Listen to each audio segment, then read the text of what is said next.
നമസ്കാരം. Raf talk മലയാളത്തിലേക്ക് ഏവർക്കും സ്വാഗതം. ബ്ലാസ്റ്റേഴ്സ് ഇന്നും ഒരു വിദേശ താരത്തെ സൈൻ ചെയ്തിട്ടുണ്ടല്ലോ. സീസൺ അവസാനിക്കാൻ ഇനി 5-6 കളികൾ മാത്രം ബാക്കി നിൽക്കവേ ഇപ്പോഴും സ്ക്വാഡ് സെറ്റാക്കുന്നത് തുടർക്കഥയായി നീട്ടിക്കൊണ്ടുപോവുകയാണ് ബ്ലാസ്റ്റേഴ്സ്.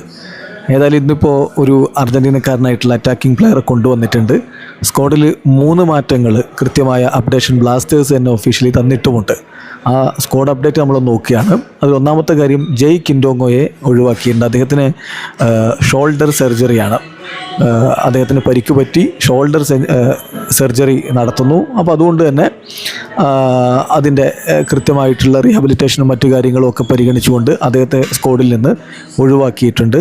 സോ അതിന് പകരം സ്ക്വാഡിലേക്ക് കരീം ബെനാരിഫിനെ ഉൾപ്പെടുത്തിയിട്ടുണ്ട്. ആദ്യത്തെ റീപ്ലേസ്മെൻ്റ് ആയിട്ട് സ്ക്വാഡിലേക്ക് ഉൾപ്പെടുത്തിയിട്ടുണ്ട്.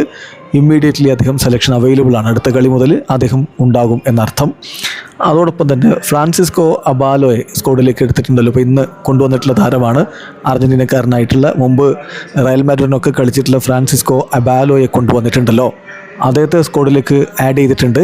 അതിന് പകരം റിലീസ് ചെയ്തിരിക്കുന്നത് മർലോൺ റൂസ് ട്രൂയിലോയാണ്. ആ കാര്യം ബ്ലാസ്റ്റേഴ്സ് ഒഫീഷ്യലി അറിയിക്കുന്നു. സെപ്പറേറ്റ്ലി മറ്റൊരു കാര്യം കൂടിയുണ്ട്. സച്ചിന് ഇപ്പോൾ സർജറിക്ക് വിധേയനായിരിക്കുന്നു, നീ സർജറിക്ക് വിധേയനായിരിക്കുന്നു. As a result he will miss reminder of the campaign as he continues his recovery process. So ആ ഒരു നീ സർജറി കഴിഞ്ഞതുകൊണ്ട് തന്നെ സച്ചിനെ ഇനിയിപ്പോൾ ഈ സീസണിലെ ബാക്കി മത്സരങ്ങൾക്ക് അവൈലബിൾ ആയിരിക്കില്ല. അദ്ദേഹം റൂൾഡ് ഔട്ട് ആയിരിക്കുന്നു. ഇങ്ങനെ 3 അപ്ഡേഷൻസ് ഇപ്പോൾ ബ്ലാസ്റ്റേഴ്സ് സ്ക്വാഡുമായി ബന്ധപ്പെട്ട് പുറത്തുവിട്ടിട്ടുണ്ട്. വീഡിയോ അവസാനിക്കുന്നു. ഫുട്ബോൾ ലോകത്തെ കൂടുതൽ വിശേഷങ്ങളുമായി റാഫ് ടോക്സ് വീണ്ടും എത്താം.